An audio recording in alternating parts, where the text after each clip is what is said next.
Hi, എന്തൊക്കെയുണ്ട് എല്ലാവരും വിശേഷങ്ങൾ? സുഖന്നല്ലേ എല്ലാവർക്കും? നമ്മളെ സ്കൂൾ തുറക്കുന്നതിന് മുന്നേ റൊട്ടീനും കാര്യങ്ങളൊക്കെ ഒന്ന് മാറ്റണം എന്ന് വിചാരിക്കല്ലാണ്ട് വല്ലാണ്ട് കാര്യമായിട്ട് അങ്ങനെ നടക്കണമൊന്നുമില്ല കേട്ടോ. ചുരുക്കി പറഞ്ഞാൽ ഇന്നും കിച്ചണിൽ കയറാൻ കുറച്ച് നേരം വൈകിയിട്ടുണ്ട് എന്ന്. എന്തായാലും കേട്ടോ, ഞാൻ വേഗം ചായക്കുള്ള വെള്ളം അവിടെ വെച്ച് കൊടുത്തിട്ടുണ്ട്. പിന്നെ ഇതാട്ടോ ഇന്ന് പുട്ടാണ് ഉണ്ടാക്കുന്നത്. പുട്ടും കടലക്കറിയാണ് കേട്ടോ ഇന്നത്തെ നമ്മളെ രാവിലത്തെ ചായക്കടി പറയുന്നത്. അപ്പോൾ ഇതാട്ടോ പുട്ടിനുള്ള പൊടി ഒന്ന് നല്ലോണം നനച്ച് കുഴച്ച് വെക്കുന്നുണ്ട്. കുറച്ച് കഴിഞ്ഞിട്ട് ചുടാമെന്ന് വിചാരിച്ചിട്ടാണ് കേട്ടോ. ഞാനത് കുഴച്ച് വെച്ചിട്ട് ഈ ഒരു കടലയും കൂടെ അടുപ്പത്ത് വെച്ചിട്ട് പോയി മുറ്റൊക്കെ അടിച്ചു വാരി വന്നിട്ടുണ്ടായിരുന്നു. എന്നിട്ടാണ് കേട്ടോ പിന്നെ അത് ചുടാൻ വേണ്ടി നിന്നിട്ടുണ്ടായിരുന്നത്. കടല എന്തായാലും ഞാൻ തലേ ദിവസം തന്നെ വെള്ളത്തിലൊക്കെ ഇട്ടിട്ടുണ്ടായിരുന്നു. ഇന്നലെ വിചാരിച്ചായിരുന്നു കേട്ടോ ഇന്ന് പുട്ടും കടലയും ഉണ്ടാക്കാമെന്ന്. ചില ദിവസമാണ് നമ്മളങ്ങനെ പ്രത്യേകിച്ച് പ്ലാനിങ്ങും കാര്യങ്ങളൊന്നും ഇല്ലാതെ നിൽക്കുക. പക്ഷേ എല്ലാം തീരുമാനിച്ച് വെക്കുമ്പോൾ അങ്ങനെ വലിയ കുഴപ്പമില്ലാതെ വേഗം പരിപാടി അങ്ങോട്ട് കഴിയും.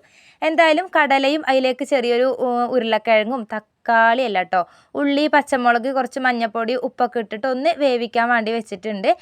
അപ്പോൾ അത് അവിടുന്ന് വേവുന്നുണ്ട്. അപ്പുറത്തെ അടുപ്പിൽ ഞാൻ കുഞ്ചിയിൽ വെള്ളം വെച്ചിട്ടുണ്ട് കേട്ടോ. ഇനിയിപ്പോൾ വേഗം പുട്ട് ഓരോ കുറ്റിയായിട്ട് അങ്ങനെ ചുട്ടെടുക്കട്ടെ.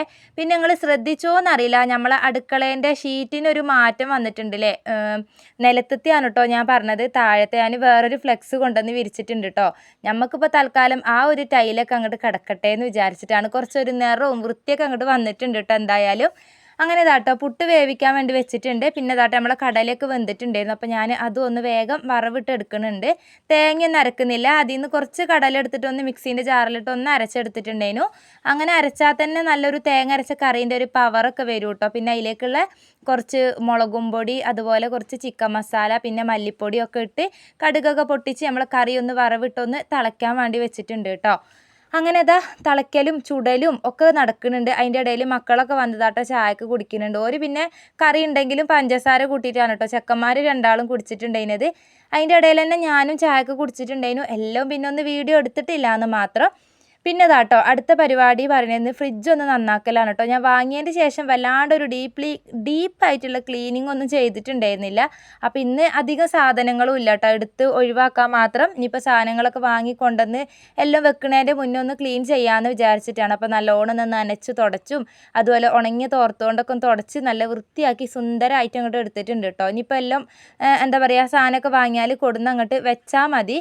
നമുക്ക് ഈ ഒരു ഫ്രിഡ്ജിനെ കുറിച്ച് വലിയ ABCD ഒന്നും ഇല്ലേന് കേട്ടോ. പിന്നെ ഇത് നമുക്ക് വീട്ടിലെത്തിയപ്പം ഇതിൻ്റെതും നമ്മൾ അങ്ങോട്ട് പഠിച്ചു. എന്തായാലും കാലിയായി കിടക്കുന്ന ഫ്രിഡ്ജ് എന്തായാലും ക്ലീൻ ആക്കിയിട്ടുണ്ട് കേട്ടോ. അത് കഴിഞ്ഞ് നേരെ വേഗത എല്ലായിടത്തും ഒന്ന് ഒതുക്കി പെറുക്കലും അടിച്ച് വാരയിൽ പണിക്ക് അങ്ങോട്ട് നിന്നിട്ടുണ്ട്. ഇനിയിപ്പോൾ ബാക്കിയുള്ള പണികളൊക്കെ എടുക്കാനുണ്ട്. ഇനിയിപ്പോൾ അതാട്ടോ തുടക്കലും കൂടെ അങ്ങോട്ട് ചെയ്യാണ്. എന്തായാലും ഇന്നത്തെ വീഡിയോ എത്രയുള്ളൂ. ഇനി നമുക്ക് അടുത്ത വീഡിയോ